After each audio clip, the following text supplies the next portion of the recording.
a Deus. Graça e paz, igreja. Graça e paz, salvos. A paz do Senhor aos que têm uma morada eterna. Amém. A gente começa a ver crente de verdade. Antes que ele fale alguma coisa, a gente vê crente pelo olhar. Vocês sabiam disso? Ou vocês não percebem que quando você está perto de alguém que é de Jesus de verdade, você sente até um brilho diferente, não é não? Tem um cheiro diferente. Eu brinquei esses dias com uma moça, que ela estava conversando comigo, com a Eli. Falei, mas você tem um cheiro de ovelha? Ela ficou toda, eu tenho. Eu falei, tem, você tem um cheirinho de ovelha. E eu não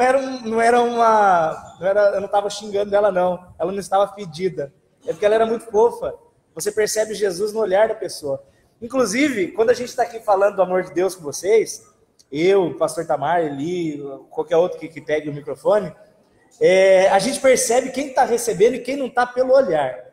Você pode não estar falando nada, mas a gente sabe quem que comeu demais no almoço, quem que dormiu mal de noite, quem está contando as horas para o X-Bacon.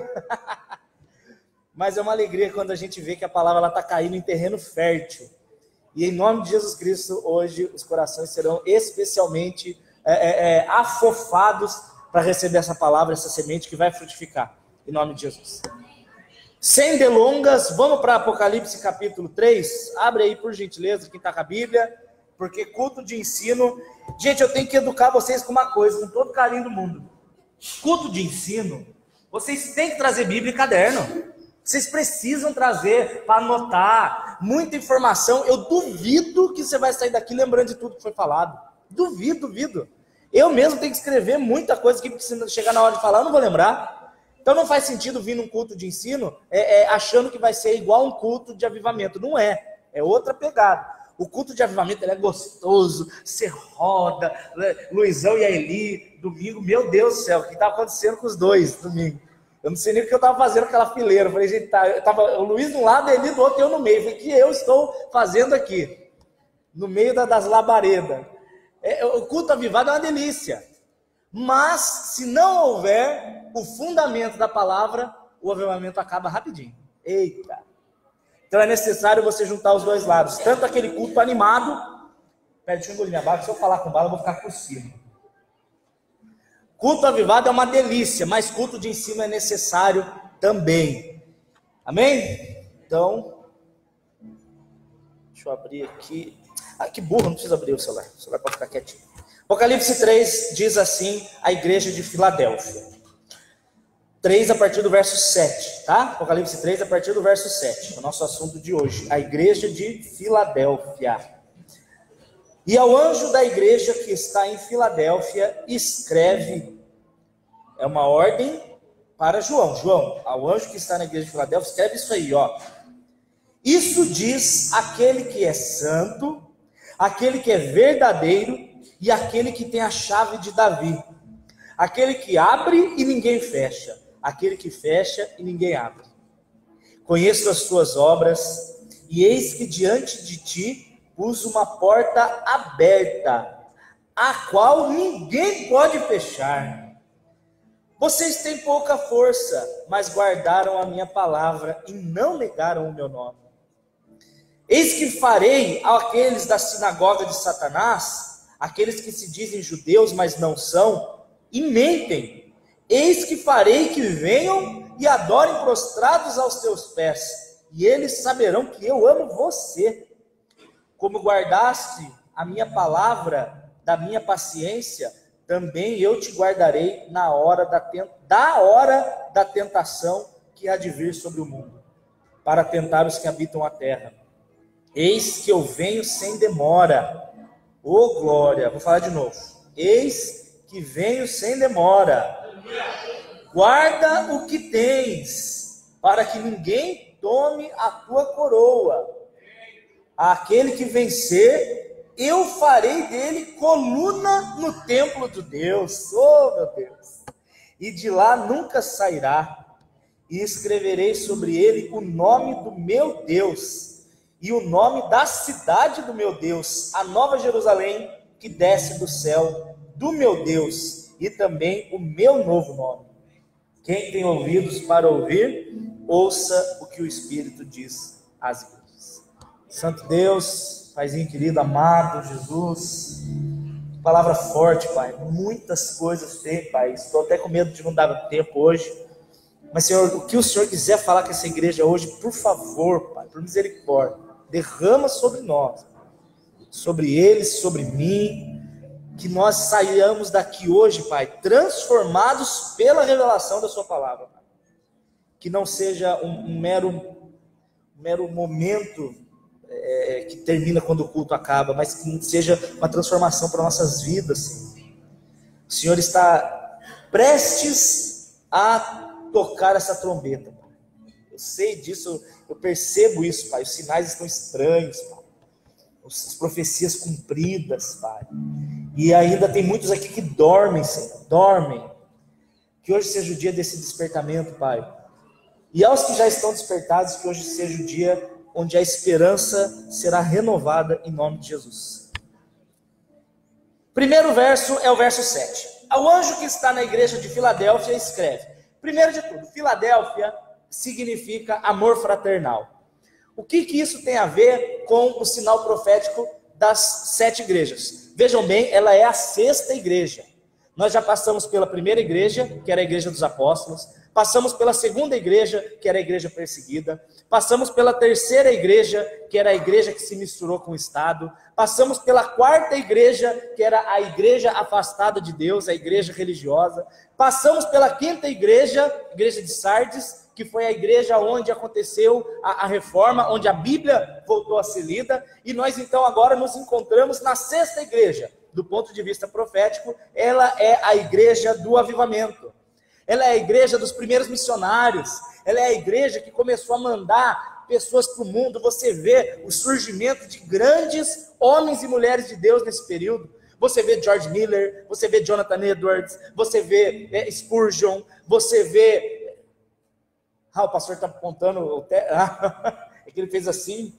Acho que ele estava dando glória a Deus para Spurgeon. Falou, louco, ele ama tanto esse homem. Começou a surgir missionários na China, missionários na Índia, na África. É muito interessante. Você vê a igreja, ela estava morta, do ano 500 ao ano 1500, mais ou menos. Nada de avivamento na terra. Foi a Bíblia voltar a ser lida. A palavra de Deus foi trazida à tona. Lutero traduziu para o inglês, para o alemão. Aí o King James para o inglês. João Ferreira de Almeida para o português. Vocês sabem disso. Com essa divulgação, de novo, da palavra de Deus, por consequência, o que acontece? Os avivamentos. Espírito Santo de Deus, sinais, maravilhas, avivamento de Rua Augusta, de Rua Azusa. Rua Augusta, em nome de Jesus, seja avivado um dia. Mas a Rua Azusa, Rua Augusta, quem não sabe, é uma rua de pouca fama em São Paulo. Mas que em nome de Jesus o Espírito Santo vai alcançar lá também, ô glória. Eu conheço homens de Deus que estão lá, e que Deus use eles. Os avivamentos surgiram, e como que Deus vê o avivamento? Não existe sem amor fraternal. O que é amor fraternal? É o amor de um pelo outro, é o cuidado. É a igreja que passou a se importar em ser conhecida como família, e não mais a igreja religiosa, preocupada com dogmas, preocupada com a roupa, preocupada com estilos. Se você não usa a camiseta igual, você não faz parte. Não é isso que Deus se interessa. Se você não tem o coração de Jesus, você não faz parte da igreja. É aí que ele está olhando. E esse amor fraternal, essa igreja, ela é tão agradável a Deus, que quando a gente lê Apocalipse 3, você viu que eu li e não tinha uma repreensão para essa igreja. Vocês perceberam? Todas as outras igrejas, Deus vai falando coisas boas, e aí de repente tem repreensão depois. Vejo que você é fiel, mas tenho contra ti que deixaste o primeiro amor. Tenho que vocês têm boas obras, mas aceitaste Jezabel. As outras igrejas levaram um puxão de orelha. Mas a igreja que ama não tem do que se puxar a orelha. Porque quando você anda em amor, a Bíblia diz que o verdadeiro amor lança fora todo medo. Se você está com medo, se você está ansioso, se você está nervoso, se você está uma pessoa muito tarada, se você está uma pessoa muito ciumenta, se você está uma pessoa muito preguiçosa, isso é sinal de que você está falho no amor. E não é porque Deus é falho, aí ele derrama mais em mim do que no Paulo. Lógico que não. Se o Paulão buscar mais do que eu, ele vai receber muito mais do que eu. Se a Eliane buscar mais do que o Paulão, ela vai receber mais do que nós dois. O Senhor, ele é a mesma fonte geradora de todo fruto do Espírito, de paz. Ele é a mesma fonte geradora, para mim e para você. Mas se eu buscar mais do que você, não queira ter a mesma experiência que eu, que você não vai ter. E é isso que o Senhor ele vem mostrar. Enquanto houver interesse e amor no seu coração, haverá um Deus se revelando para você cada dia mais. Aí, eu acho interessante como é que Deus se apresenta para essa igreja. Ele chega e fala assim, ó, isso diz quem? O que é santo, o que é verdadeiro e o que tem a chave de Davi. Ele dá 3 características para ele mesmo. Eu achei interessante, Deus poderia ter dito qualquer coisa. Isso diz o poderoso, isso diz o que tem olhos de fogo, isso diz o que conhece o porvir, enfim. Ele resolveu se apresentar para quem é amoroso, ele se apresenta como santo, verdadeiro e que tem a chave de Davi. Por quê? Por que Deus se apresenta assim para quem ele se agrada? Essa é uma igreja de quem ele se agrada. A igreja que nós veremos na próxima terça-feira é a igreja de Laodiceia, é a igreja onde Jesus ele está fora e o homem está dentro. Essas são as igrejas modernas. Você percebe até a mudança dos louvores. Louvor bonito. Por exemplo, eu amo ele exaltado no céu, eu louvarei. Está exaltando a ele. Deus é exaltado. Os louvores mais modernos, salvo raras exceções, eles não adoram a Deus. É uma busca do próprio prazer. Eu receberei bênção, eu terei vitória, eu nasci para pisar os inimigos, eu terei vitória, sabor de mel e etc. Coisa do tipo. É a música da abelhinha vingativa. Você vê que até os louvores mudam. Uma pregação de adoração a Deus, 100 pessoas. Uma pregação para você receber a sua bênção, 1000 pessoas. Vai ser a próxima. Que é a igreja onde a igreja mesmo tirou Jesus de lado e colocou o homem no trono. Mas nós estamos na igreja que Deus se agrada, a igreja do avivamento, a igreja onde o Espírito Santo está bombando, e isso escandaliza alguns. A igreja onde o Espírito Santo está perceptível.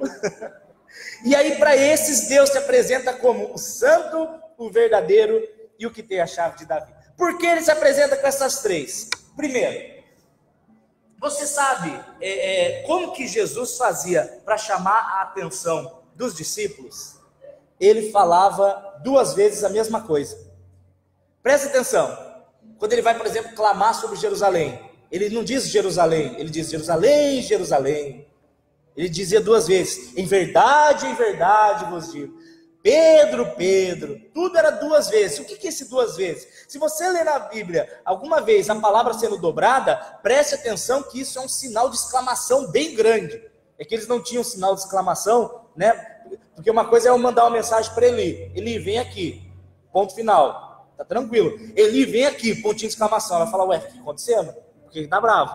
O ponto de exclamação dá uma ênfase ao que está sendo dito. E Jesus, ele não tinha como fazer isso.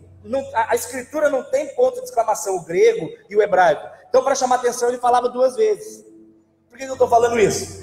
Porque muito se discute qual é o maior atributo de Deus, ou como que Deus ele é conhecido.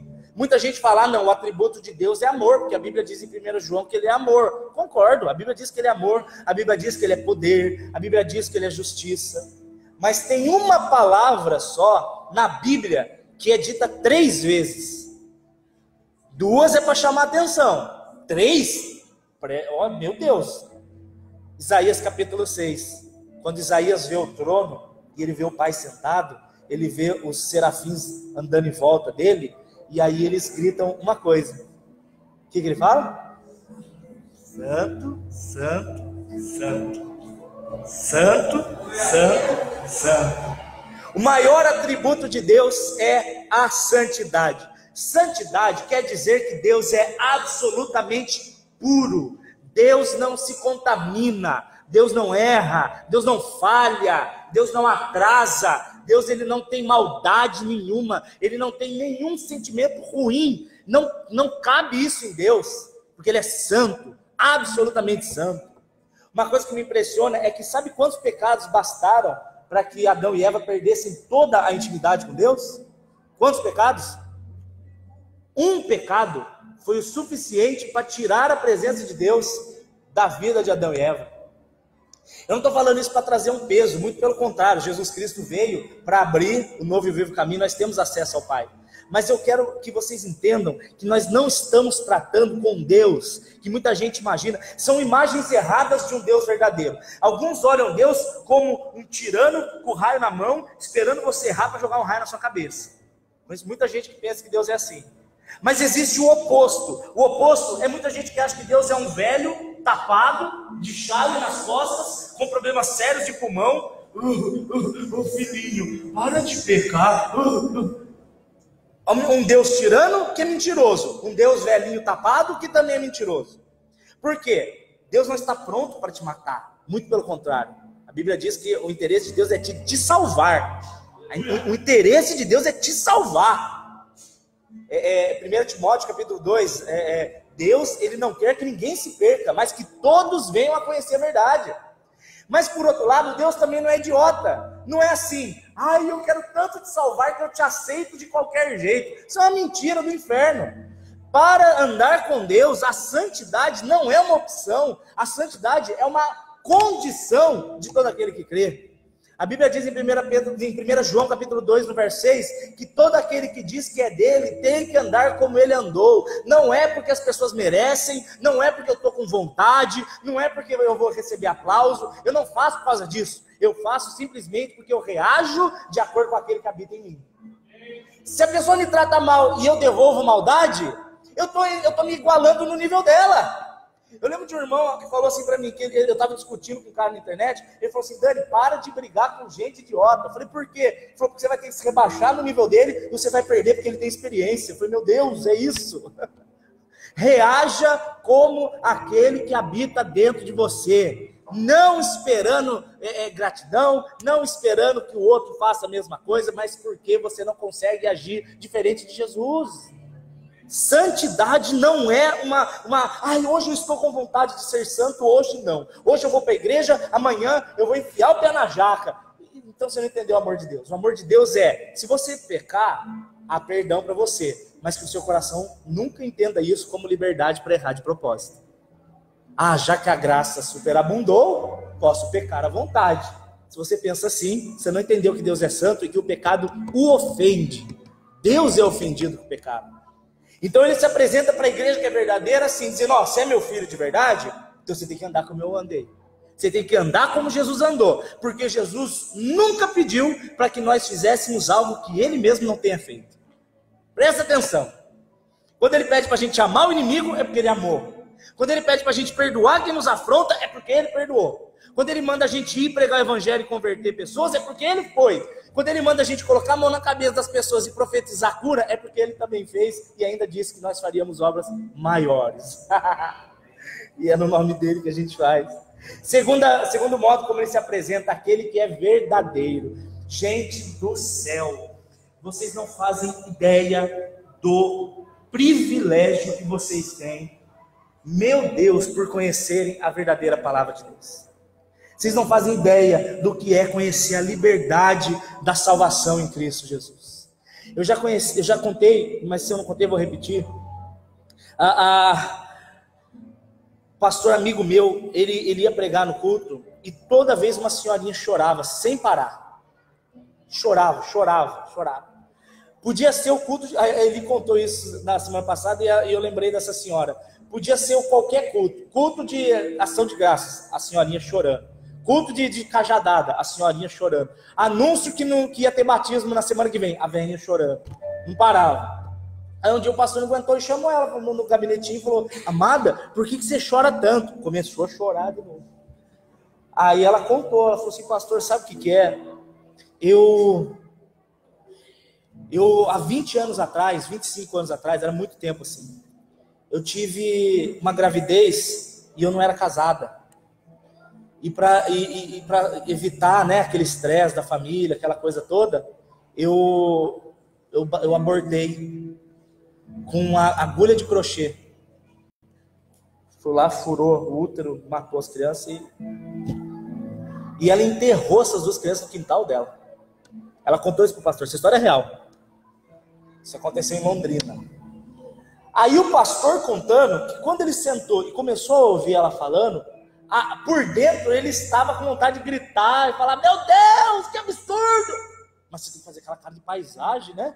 Não, que mais, irmão? E aí ela foi contando e ela falou assim: pastor, há 20 anos eu não consigo dormir, eu vejo demônios na janela, eles zombam de mim, não há salvação para mim. Aí o pastor deu uma palavra para ela, que esse é o verdadeiro evangelho. Ele virou e falou assim para ela: entendi, e que mais que você fez de ruim? Ela falou assim: como assim, que mais eu fiz de ruim? Eu matei meus filhos, enterrei, você não está ouvindo? Não, tô. É que o coração do homem é tão pecador que você poderia ter feito 1000 coisas piores do que essa.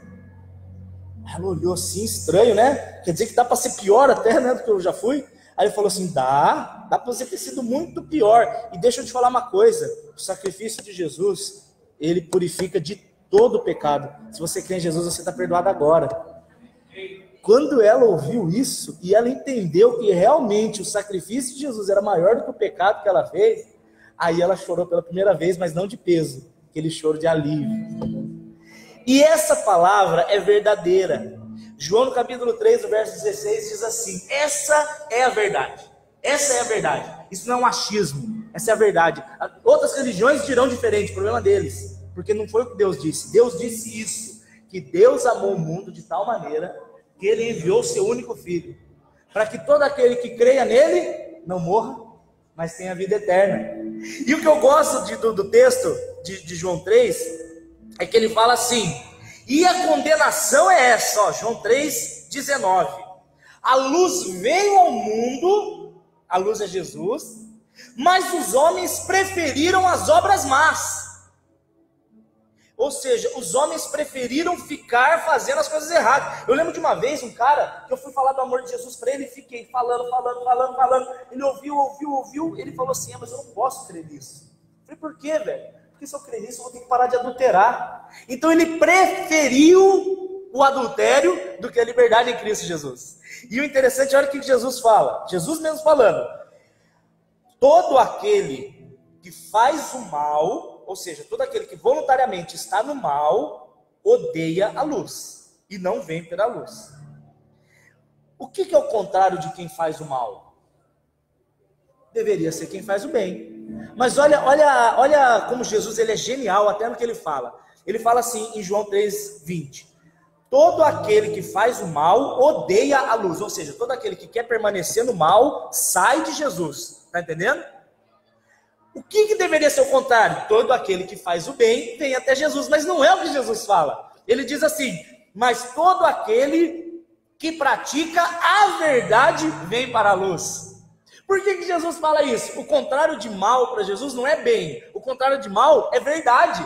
Porque é impossível para o ser humano fazer o bem. É impossível começar a fazer o bem para ser salvo. Mas é possível que eu permaneça na verdade. E a verdade é Cristo. E permanecendo em Cristo eu sou transformado. E sendo transformado, aí eu consigo praticar as boas obras.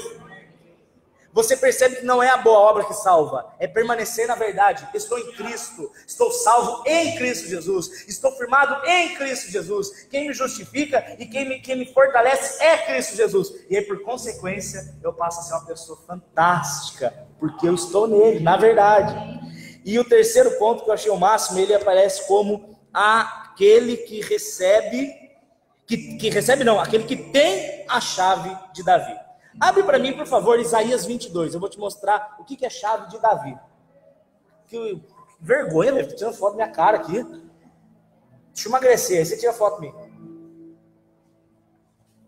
Eu nunca vou sair na foto. Isaías 22. A partir do verso... Ô Maio, tá certo aí o negócio tá transmitindo?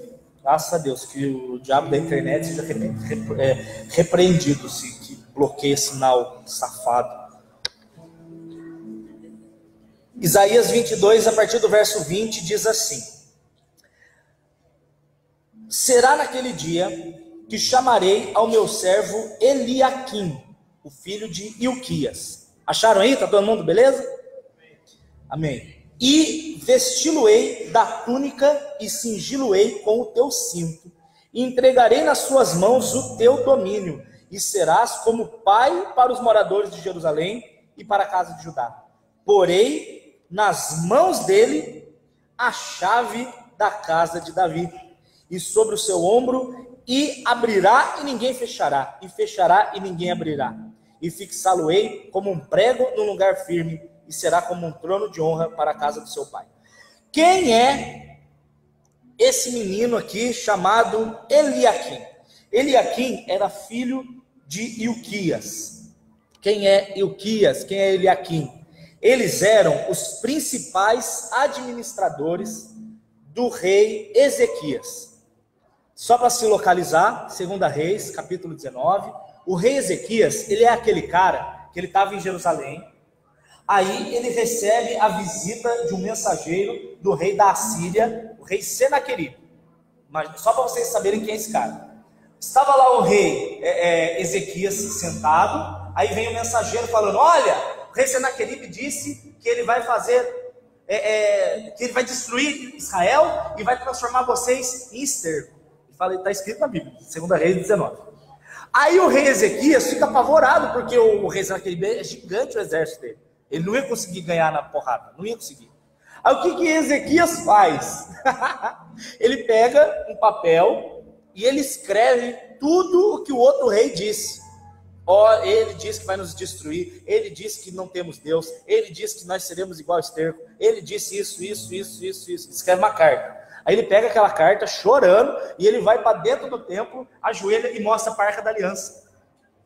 Olha, pai, o que ele disse de você, falou isso aqui de você, Ele sabe que ele não teria chance contra o outro rei, mas ele sabe que o Deus dele é o Deus Altíssimo. Então, ao invés de ficar chorando pelo problema, ele conta para Deus o problema. Fala, é isso, agora se o senhor não resolveu, eu morro, mas eu sei que o senhor resolve. E aí a Bíblia diz que naquela mesma noite o Senhor se agradou tanto da oração de Ezequias, que ele empresta um anjinho só do exército dele, para não fazer muita falta. E esse anjo vai lá e mata todos os 180 mil soldados do rei. Então você vê que com uma oração ele matou mais do que 2 bombas atômicas. Você está entendendo como é que é o nosso Deus? E esse menino, Ilquias, ele era o principal administrador dos assuntos do rei Ezequias, na época, em que Senaqueribe invadiu. Agora eu quero pedir para você abrir comigo o verso 15 de Isaías 22. Só para você ver uma coisa. Fala assim, que Sebna era o administrador dos assuntos do rei, até então. Só que esse Sebna não era um homem de Deus. Esse Sebna não era um cara que agradava a Deus. E aí o profeta Isaías foi usado por Deus, dizendo que, Sebna não é para ser mais o administrador do rei Ezequias. Tira esse cara, coloca ele aqui no lugar.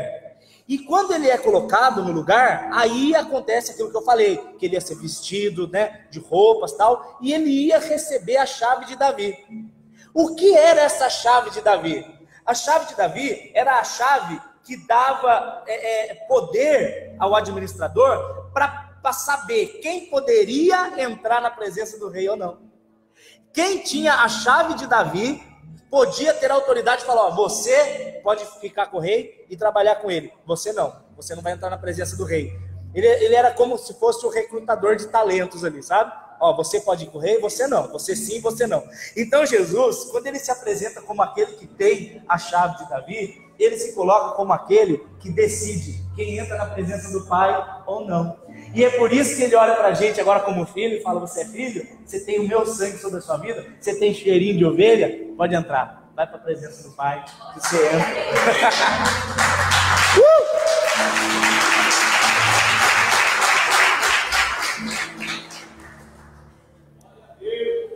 Só por curiosidade, esse Eliaquim, ele é antepassado tanto de José quanto de Maria. Ele é descendente ele é antepassado do próprio Jesus. Verso 8, vamos continuar. Conheço as tuas obras, eis que diante de ti coloquei uma porta aberta. Meu Deus! E ninguém pode fechar.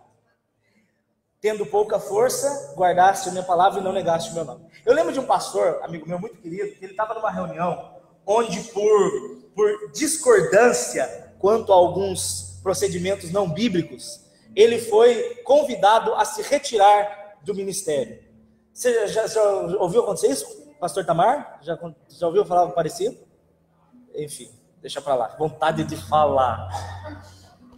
Ele foi convidado a se retirar do ministério.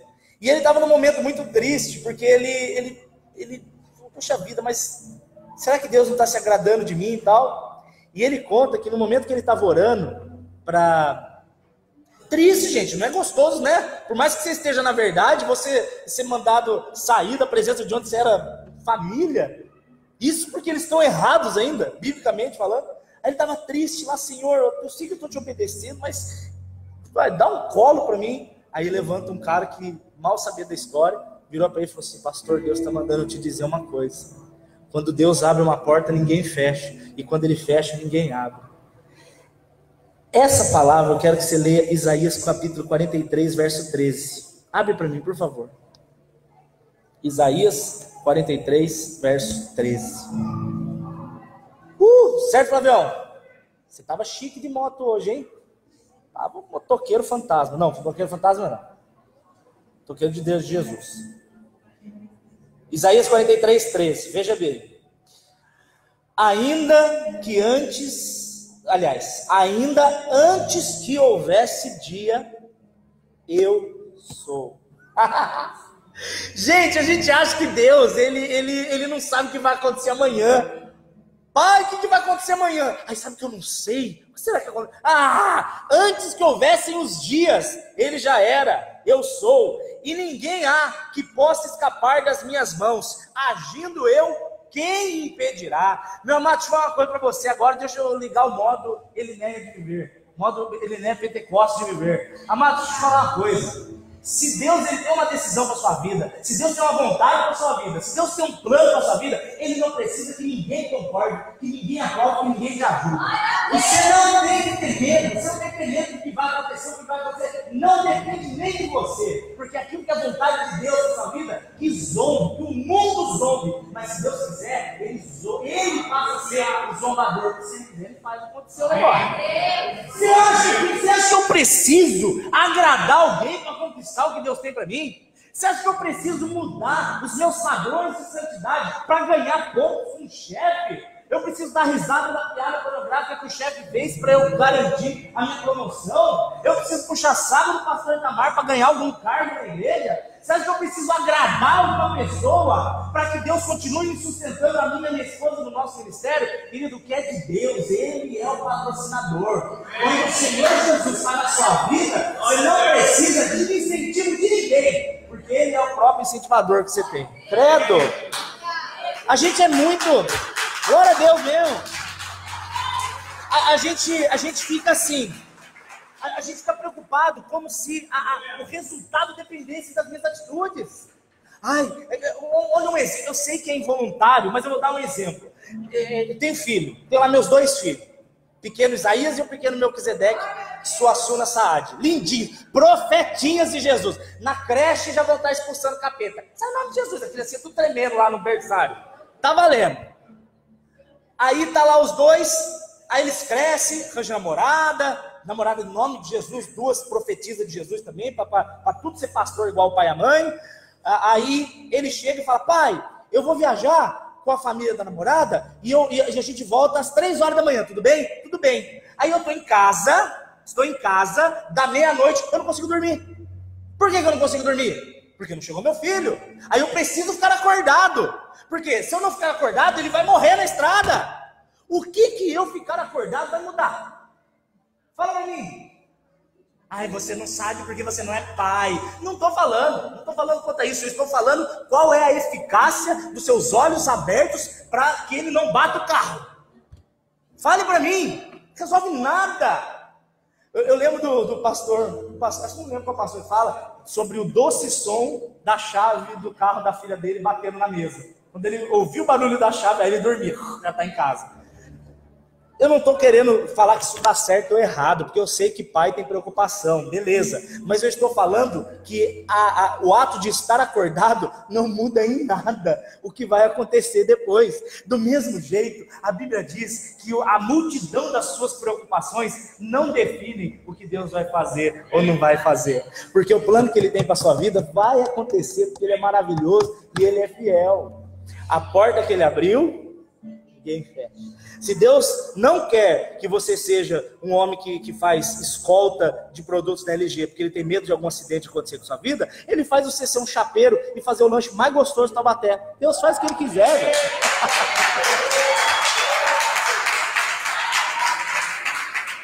Ai, mas eu ganhava mais. Eu podia bater o carro a qualquer hora e não andar mais. E aí? Agora tá lá com a família, trabalhando com a mulher, bonitinho, tirando foto. Só falta foto comigo lá. Quero ver se o XB é tão bom quanto dizem. Amados, eu estou falando isso para vocês porque Deus, ele abre portas que ninguém fecha. E quando ele fecha, é para você não tentar abrir mais. Se o Senhor te tirou de algum lugar, é porque ele não te quer ali. E se o Senhor quer você em outro lugar, ele vai abrir todas as portas para que a vontade dele aconteça. Agindo Deus, ninguém impedirá. Vocês têm pouca força, mas guardaram a minha palavra e não negaram o meu nome. A Bíblia diz que todos os pecados são perdoados, a não ser a blasfêmia contra o Espírito Santo. Blasfêmia contra o Espírito Santo é não crer que Jesus é quem ele diz que ele é. Como que eu vou ser perdoado se eu não creio? Não é isso?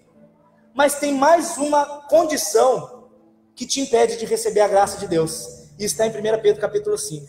1 Pedro capítulo 5 fala assim, que Deus dá graça aos humildes, mas ele rejeita os soberbos.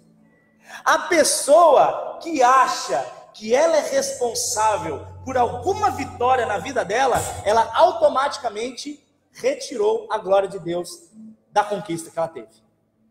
Você ouviu o que eu falei? Não, veja bem, se eu chegar para Eliane e falar assim, Eliane, você canta pra caramba, e ela virar e falar assim, ai, para com isso, eu não canto não, ela não está sendo humilde, ela está sendo mentirosa, porque ela canta bem. O que ela deveria fazer? Eu canto, glória a Deus por isso, porque é um dom que ele me deu. O humilde não é o mentiroso, vocês estão entendendo? Por exemplo, a Eli faz o melhor frango grelhado que eu já comi na minha vida, é uma delícia o franguinho que ela faz. Eu não sei como é que ela consegue fazer ele não ficar seco. Enfim, Deus é maravilhoso. Aí eu chegar para ela e falar assim, Eli, eu amo seu franguinho grelhado. Aí ela fica, nem é tão bom assim. Eu falei, para de ser mentirosa. Dê glória a Deus que até o dom de fazer frango grelhado foi Deus que te deu. Isso é ser humilde. É reconhecer que toda a sua boa dádiva vem do Senhor. Se você é um bom policial, glória a Deus. Se você é uma boa dona de casa, glória a Deus. Se você é um bom administrador, glória a Deus. Quanto mais você reconhece a Deus nas suas vitórias, mais Ele tem prazer em te abençoar, porque o nome dEle vai ser engrandecido. Ei! Segue, Michael! Você está com essa camisa de mãos metralha, cara? Gosto de você, viu, Michael? De verdade. Mas eu queria que você guardasse os cabelos, fizesse um topetão, você ia ficar mais bonito ainda. E não negaste o meu nome. Verso 9, para a gente ganhar tempo, que eu já estou atrasado. Eis que farei aos da sinagoga de Satanás, aqueles que se dizem judeus e não são, mentem. Eis que farei com que venham e adorem prostrados aos teus pés e saibam que eu te amo. Nesse caso em específico, João estava escrevendo para um problema real daquela igreja local. A igreja de Filadélfia, ela está na cidade hoje de Al-Azhar, na Turquia. Existe essa cidade. E lá realmente existia uma sinagoga de judeus falsos. Eram judeus que se diziam judeus, mas eles pregavam doutrinas que envolviam, por exemplo, a liberdade sexual. Esse negócio de fidelidade, isso é besteira. Deus é amor e Ele quer que a gente se manifeste amor um com os outros. Olha que festa do pijama. E esse povo tentava trazer esse tipo de doutrina que a gente leu semana passada, que era a doutrina de Jezabel, dos nicolaítas, a doutrina de que o sexo é liberado, de que esse negócio de santidade é exagero, Jesus já morreu, já salvou, agora a gente pode viver do jeito que a gente quiser, porque a salvação está garantida. Isso é um absurdo. A gente acabou de ler que Deus é santo. E o que isso tem a ver hoje? Eu quero fazer uma preparação, preparar vocês para uma coisa. Eles, os crentes, no começo, olha só, quando Jesus morre no ano 30, até o ano 180, mais ou menos, quem perseguiu os judeus, os apóstolos, foram os próprios judeus. O próprio povo de Deus perseguiu o povo de Deus, depois que veio o Império Romano e etc. Mas o interessante é que quem perseguia os apóstolos eram os próprios judeus. Eles estavam falando de Deus e quem era de Deus perseguia eles. Por que eu estou falando isso? Porque, queridos, vocês acham que a perseguição dos últimos dias sobre nós será dos mundanos? Você acha que quem vai perseguir a gente é gay? ou político de esquerda? Claro que não. Esse povo já de tempo, eles já não são fãs de crente. Quem vai perseguir os crentes são os falsos crentes. Quem vai começar a perseguir vocês, presta atenção, são pessoas que se dizem de Jesus, mas não são.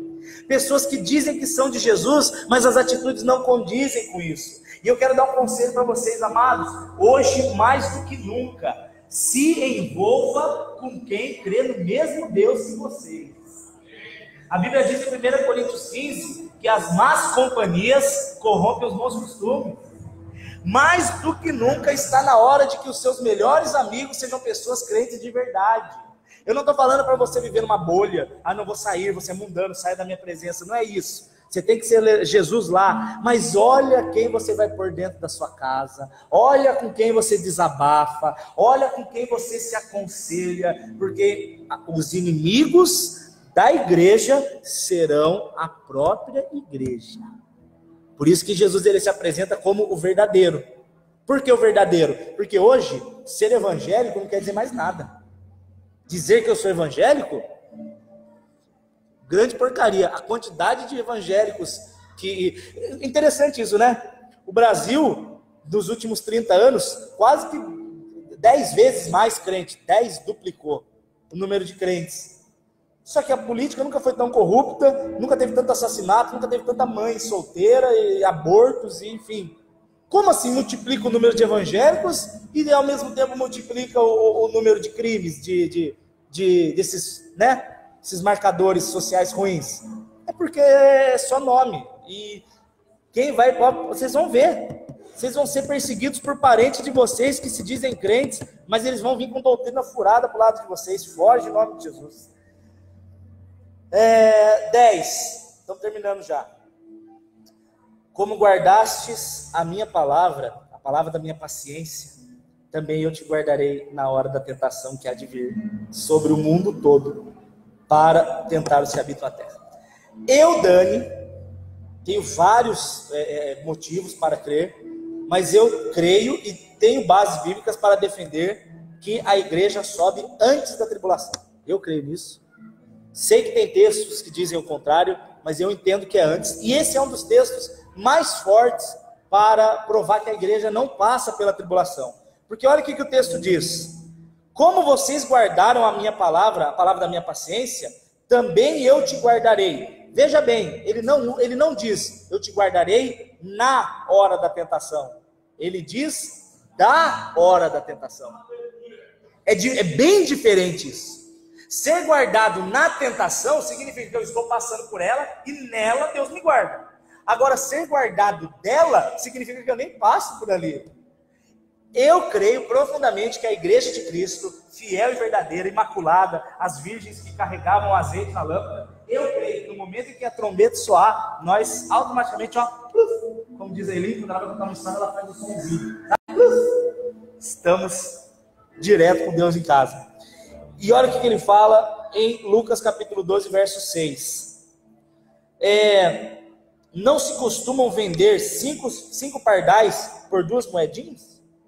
Entretanto, nenhum deles deixa de... Presta atenção. Eu vendo 5 pardais por 2 moedinhas. Ele está querendo dizer que pardal não vale nada. Eu sou defensor dos animais, querido. Dá um tempo, não estou falando disso agora. Entretanto, nenhum dos pardais deixa de receber o cuidado de Deus diariamente. Deus cuida de passarinho. Você já viu algum passarinho fazendo pão? Você já viu algum passarinho guardando trigo no armário para não faltar? 7. Digo isso, pois até os fios das vossas cabeças estão todos contados. Não temais, pois para mim vocês valem muito mais do que milhares de pardais. Meu Deus, que promessa preciosa. Falar isso pro Roger é fácil, né? Ele conhece o fio da sua sobrancelha, tá? Verso 11. Eis que eu venho sem demora. Guarda o que tens, para que ninguém tome a tua coroa. Uma vez, eu perguntei para um grupo de jovens em casa, Se você soubesse que Jesus ele voltaria daqui uma semana, o que você faria? Aí eu achei interessante que o primeiro, eu chutava tudo e ia pra praia. Eu ia não sei para onde. Eu ia gastar tudo que eu tenho no banco. Sabe? Cada um começou a falar uma coisa. Aí tem um lá, sempre tem o crente que acaba com todo mundo, né? Toda roda de amigo tem aquele que é muito crente. Aí no caso era uma menina. Aí ela virou e falou assim, eu ia continuar fazendo as mesmas coisas. Eu falei, como assim? Ué, porque eu estou exatamente onde Deus quer que eu esteja, então eu vou cumprir a minha missão até o fim. Eu falei, nossa, nojento, então prega aqui então, né? E ela está certa, nós somos missionários onde nós estamos, o Senhor quer que a gente esteja ali. Mas por que eu estou contando isso? Porque Jesus fala assim, eis que venho sem demora. A gente gosta de pregação que mostra sinais, né, da volta de Cristo, e faz conta, e não passa de 2030, e não passa de 2020, aí você fica, meu Deus, preciso casar logo, aquele negócio todo. O crente adora esse tipo de coisa. Sempre que eu prego isso, a galera fica tudo, Jesus vai voltar logo. Só que a gente esquece de uma coisa, a volta de Cristo, para quem crê, não é necessariamente só quando ele volta. Tem mais um momento em que a gente vai se encontrar com Cristo. Quando que é? Quando a gente morre. E quem disse que a gente vai estar vivo até o dia que Jesus voltar? Pode ser que ele volte daqui 5 anos, pode ser que ele volte uma semana, pode, mas pode ser que eu parta hoje. Você está preparado para isso? Sabe quantas pessoas morrem por dia no mundo? Chuta, João. Quantas pessoas você acha que no mundo morrem por dia? 10 mil pessoas? Mais?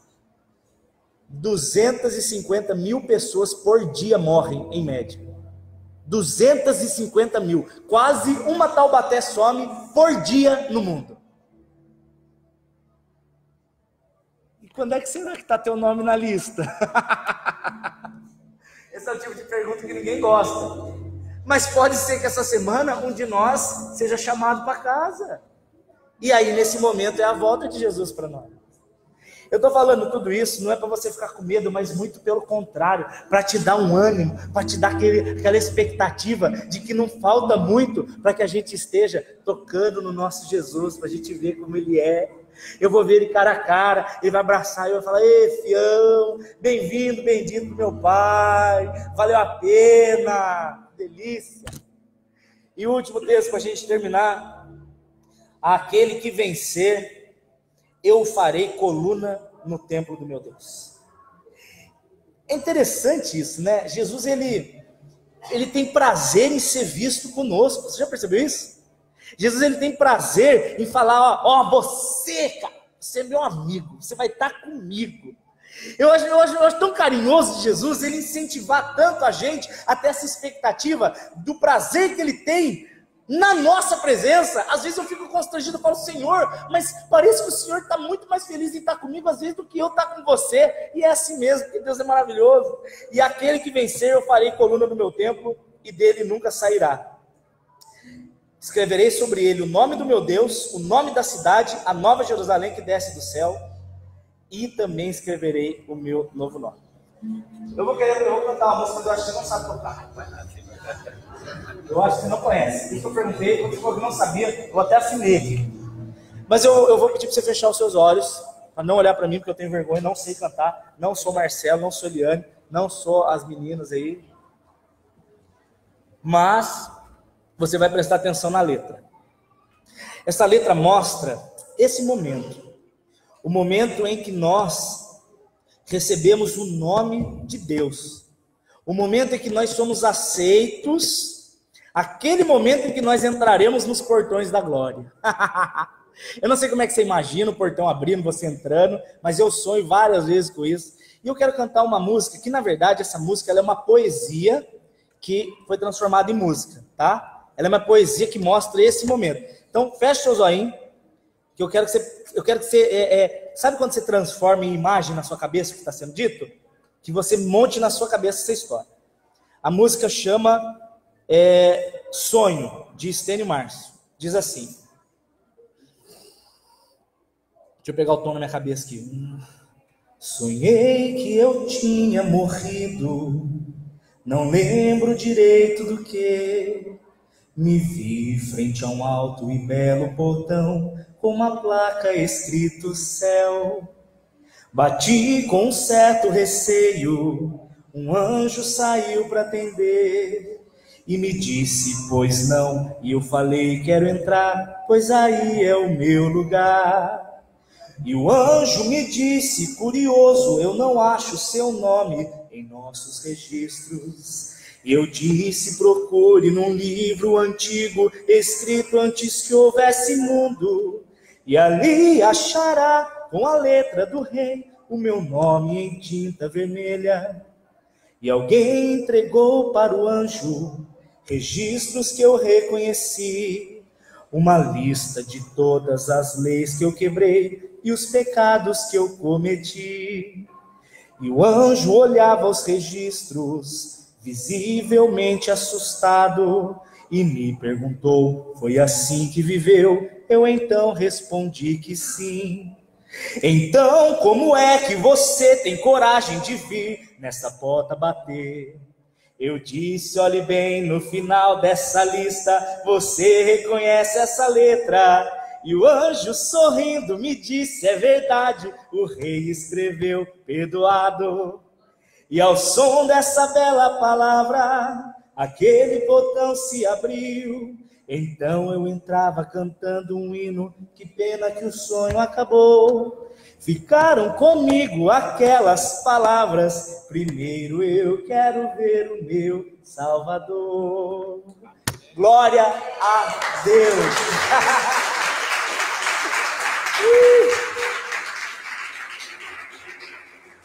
Que nós sejamos, em nome de Jesus Cristo, a igreja fiel até o fim, a igreja aceita, a igreja amada, a igreja guardada, e principalmente a igreja que será recebida com embaixo da nossa lista de pecados, vai estar lá, perdoado, nova criatura em Cristo Jesus. Glória a Deus. Amém. Amém. Se coloca de pé em nome de Jesus.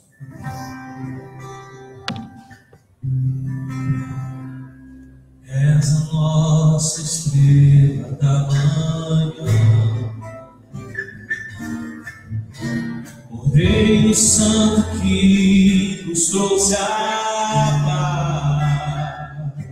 paz. Em tuas mãos está tudo vencer. Resposta a todo aquele que clama. Diga, a verdade é tua palavra e não podes mentir. Por isso estamos aqui. Essa é a nossa estrela. És a nossa estrela da manhã. Cordeiro Santo que nos trouxe a tuas mãos está o vencer. Resposta a todo aquele que clama. A verdade é tua palavra e não podes mentir. Por isso, levanta a mão ao céu. Agora o nome dele. Te louvamos, ó Senhor, pelo teu imenso amor. Manifesta o teu perdão e poder. E assim vamos te adorar para sempre. Para sempre, ó meu Deus. Te louvamos, ó.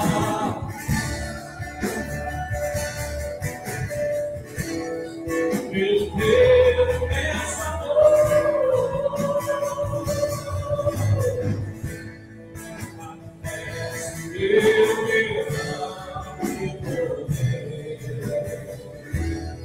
E assim vamos te adorar para sempre.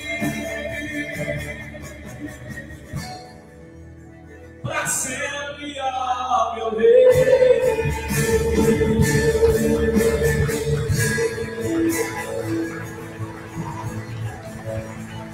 Adoramos o Senhor.